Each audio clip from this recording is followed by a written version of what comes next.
Ako, nakakainis yung kalbo na yan. Ikaw na yan, ano yan? Kuya, nakadroga ka ba? Paano mo naman sabi?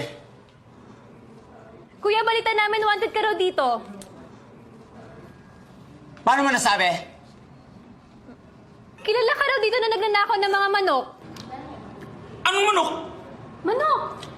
Nagnanakaw doon ng manok. Paano mo nasabi? Ha? Paano mo nasabi?